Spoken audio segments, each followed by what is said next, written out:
Hartsville. This is Good Morning PD on Live 95. Welcome back to Good Morning PD Live 95 on a Wednesday morning. Thanks to our good friends at McCall Farms. If we catch you buying anything in a can that did not come from McCall Farms, we're sending Rand Paul's neighbor by to see you. So we've had a few days and several segments where we haven't been all political. Correct. Whole time during this last segment, though, I'm watching. You have it on this awful MSNBC in here today. But I'm just reading all the headlines across the bottom of the screen. Trump lies about NATO. Trump lies about Amazon. But you remember they had the headline said Obama lies about health care. Yeah. Don't you remember those days? I don't. Don't you remember all those crawls we saw on MSNBC and the Washington Post and New York? Don't you remember when they said Obama lied about, if you like it, keeping your doctor and your health plan, you're going to save the $2,500 premium? They're treating Trump just like they treated Obama, Rev. Yeah. So stop the whining. Stop it, Fox News guy. Right. Trump lies about Amazon. What is this? What is the dust up with Amazon? I don't fully understand it. I mean, here's what I think it is. I've heard about the post office. I think it's a competition in testosterone. I think Bezos is a billionaire. He uses the Washington Post as kind of a vehicle to go after Trump. Trump doesn't like that, so Trump goes after Amazon. At the end of the day, Amazon is responsible for about 4 to 5% of commerce transacted in America. Now, that's not a monopoly. We shouldn't even be having a conversation but that's about large breaking. for a single company. I mean, think of how long they've been in existence. Right. I mean, the growth trajectory is unbelievable. I don't think I've ever seen a company in the world grow like Amazon has. I mean, I don't know the sheer numbers. I don't know how fast Standard Oil grew. I don't know how fast Ma Bell, back in the day. I'm thinking about companies that have been victims of the government breaking them up because they felt they monopolized a certain sector. Amazon does not monopolize in any way stretch. I mean, you can't even imagine that they are a monopoly because they only are in charge of 4 to 5% of all commerce or retail commerce transacted, but they are 43% of e-commerce.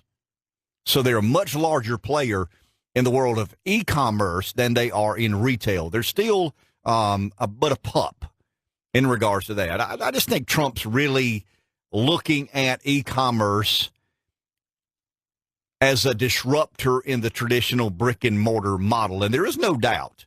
I read some information over the weekend in the Wall Street Journal that mall vacancies are the highest they've ever been in the history of mankind. We've never had this many or this much empty space in shopping centers around the world. And Trump's talking about, the damaging effect Amazon has on traditional brick and mortar. And he's talking about Trump's got a lot of, if you think about it, his world is real estate.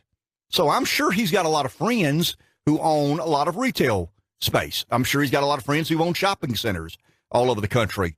And they're being devastated by this transformation happening in retail. I found this very interesting. And I always look at places that I think matter. I mean, I don't pay much attention to what CNBC says. I really don't. I mean, to me, that's just, it's news. It's something to try to get your attention, whether it's meaningful or not.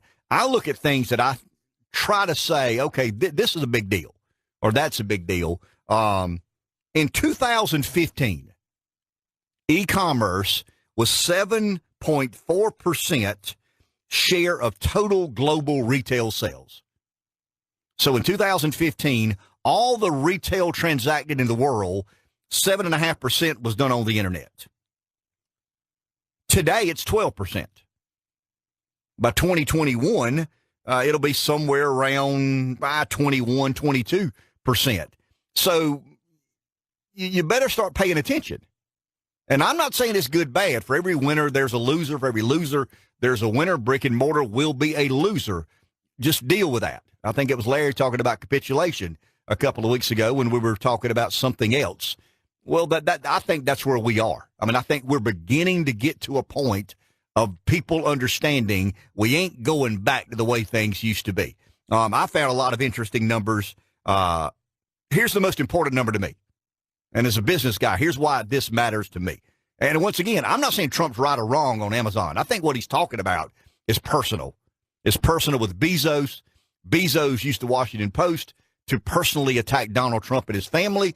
and there's a little bit of testosterone battling going on there. A couple of big-time rich guys, alpha males, not particularly caring for one another. And, you know, he went after Trump. Now Trump's going after him, and his stock price has been taking it on the chin.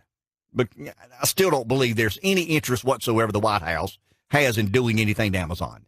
They're not Ma Bell. They're not Standard Oil. They don't have a monopoly. They are incredibly involved in e-commerce. 43% of all e-commerce transactions involve Amazon, whether first party or third party. But here's what I think is a more interesting number and dilemma. The average American retail real estate loan delinquency rate. What? These are how many retail loans or real estate loans based on the valuation of retail that are delinquent. Historically, it's 6, 7, 8%, somewhere thereabout.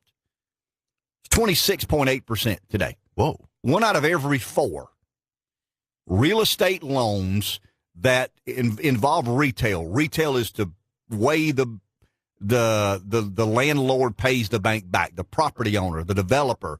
This is how the bank gets paid back. Pittsburgh is about 29%. Boston is about 25%. Dallas is about 22.5%. The national average of delinquencies in real estate loans that require real estate as a major part of that, retail as a major part of that, is 26%. So 1 of every 4 loans are delinquent. Why? Well, I mean, I just told you. There's more space for lease in shopping centers in America today than there ever has been. And we went through that dynamic a couple of weeks ago. But when it comes to Amazon, I just think you're seeing a couple of real rich guys with big egos kind of having at one another. The old peeing contest, if you will. Exactly. And I don't think there's anything to be considered here. I think the bigger deal in the economy today is the tariffs.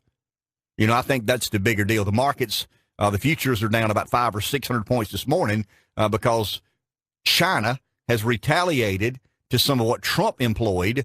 And the reason China's retaliating, the Chinese know that they can absolutely affect the stock market. They know the market reacts. Which is a psychological. Bingo. We win the trade war with China. Now, I don't know if we want to get into one, but we win the trade war. At the end of the day, they need us worse than we need them. But they know they can shock the markets, and they can begin to paralyze us with fear, and they know how influential Wall Street is in our political processing. So that's what China's doing. I mean, rest assured, the Chinese government know exactly what they're doing, and is to cause shock waves in our capital markets, that being Wall Street.